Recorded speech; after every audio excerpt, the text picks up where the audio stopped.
今回の動画は、タンポポの花、葉、根をそれぞれ使って作る3品をご紹介します。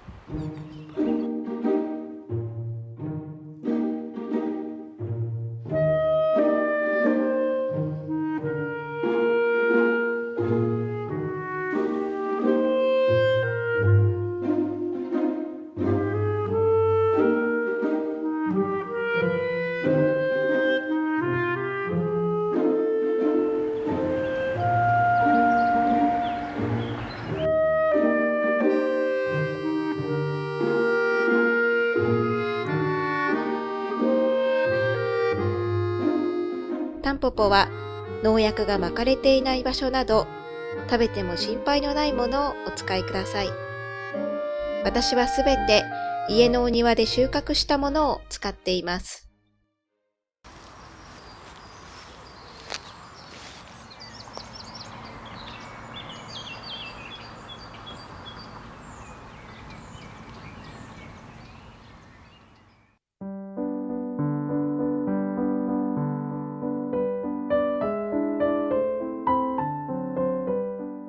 では早速、お花を使って蜂蜜風のシロップを作ります。タンポポのお花は洗わなくても大丈夫のようですので、今回は洗いませんでした。まずは花びらだけを取り出します。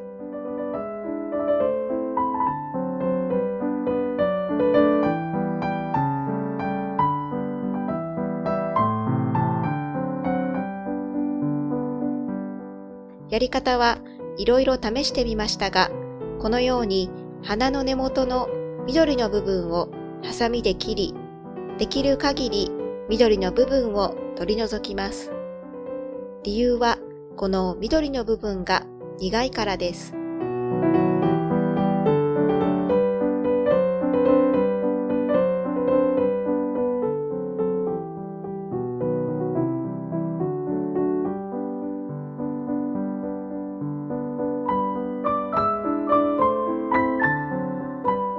花びらだけを取り出せたら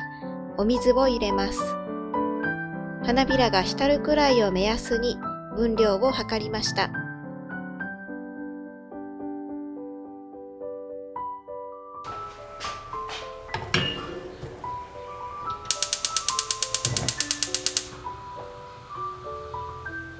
お鍋に蓋をして火にかけ沸騰させます。沸騰してから1分ほど煮立たせて火を止めます。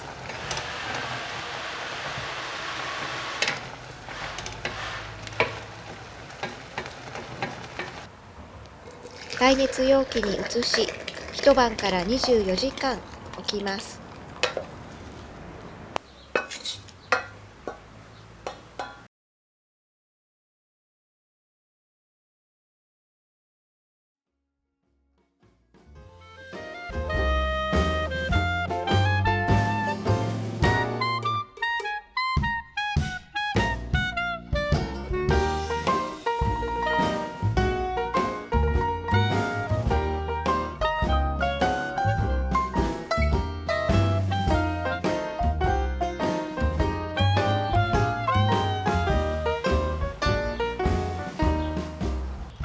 ざるにあけてタンポポ液だけを取り出します。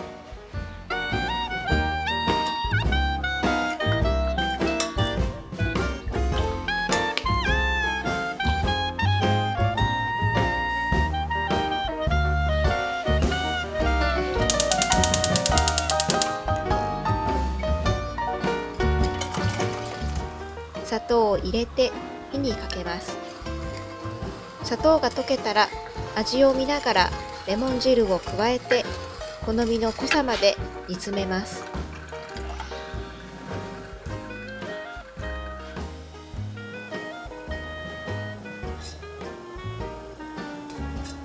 私はパンケーキやフレンチトーストに使いたかったので、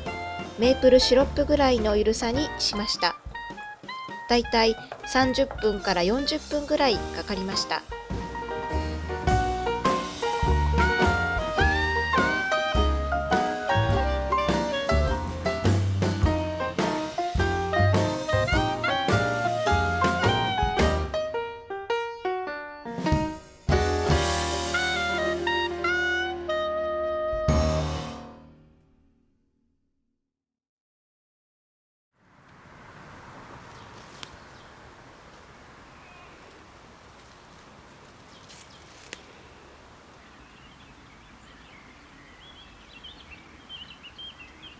葉は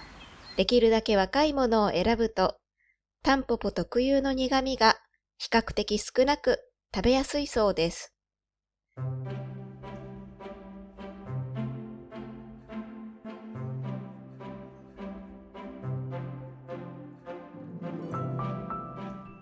葉はよく洗ってきれいにします。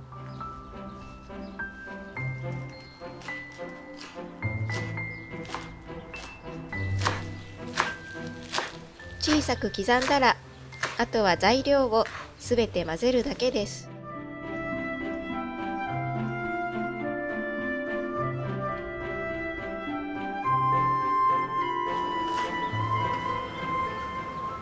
フランスではピサンリと呼ばれる光を遮断して栽培されたタンポポの葉が食用として販売されているということを知りました。遮光栽培することで白く柔らかい葉になるそうですが、苦味は通常のものと同じくあるようです。今後、マルシェやスーパーに行くときに探してみたいと思います。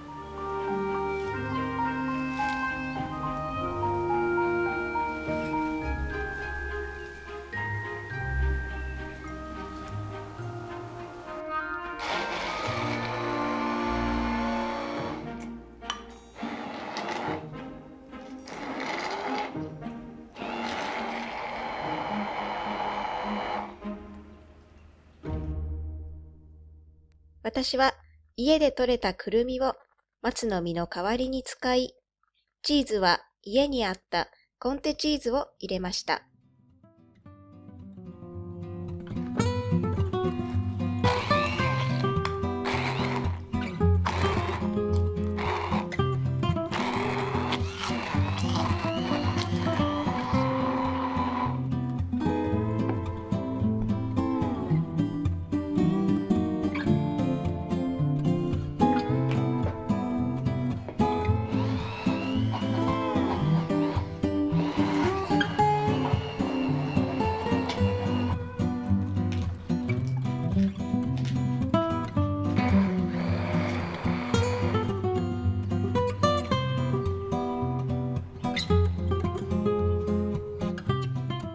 今回はベーコンを加え、パスタにかけていただきました。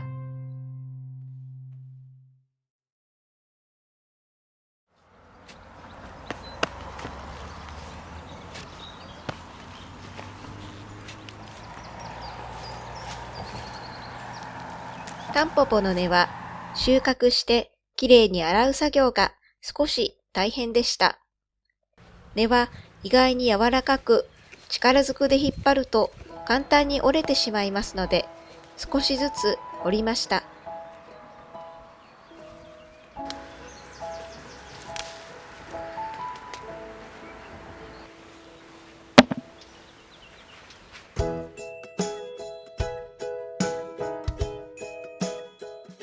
まずは大まかな土を洗い流します。その次にアルミホイルを少しくしゃっとさせたものでこすりながら細かい汚れを落とします。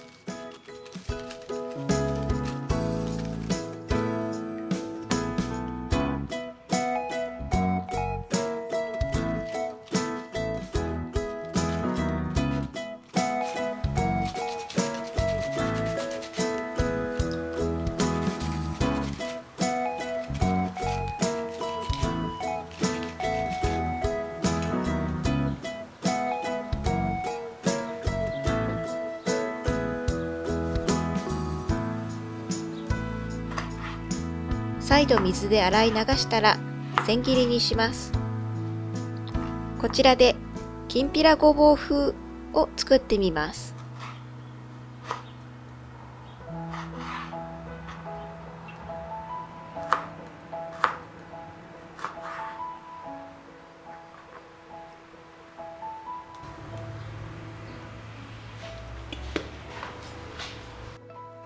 今回は 80g を使います。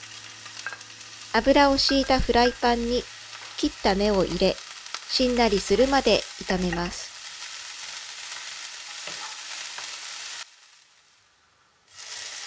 そこに白ワイン小さじ4、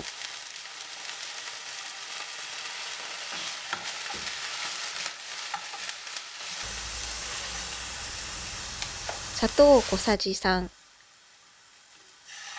醤油小さじ2を加えて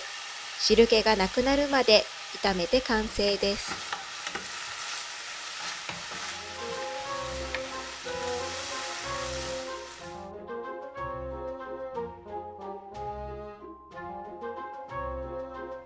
最後にいりごまを少々かけました。それでは私の個人的な感想ですが、それぞれ作ってみて、味などどうだったかということをお伝えしてみようと思います。まずこちらのシロップですが、これは味も香りもまさに蜂蜜という感じに仕上がりました。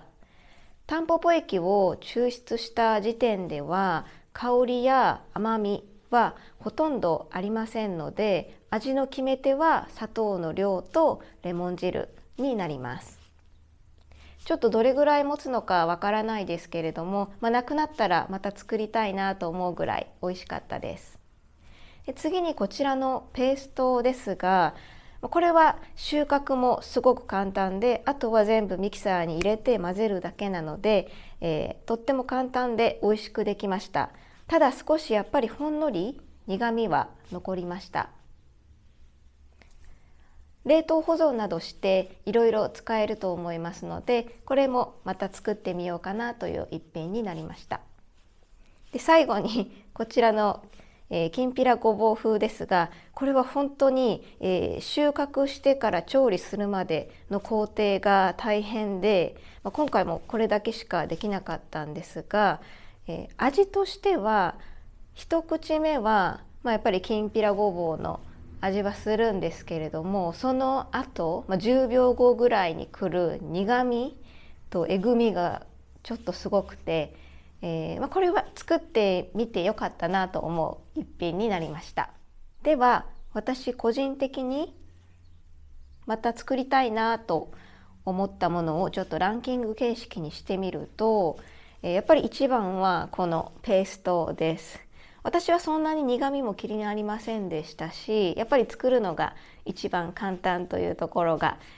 ポイントの決め手になりました。で、2番目はこれですね。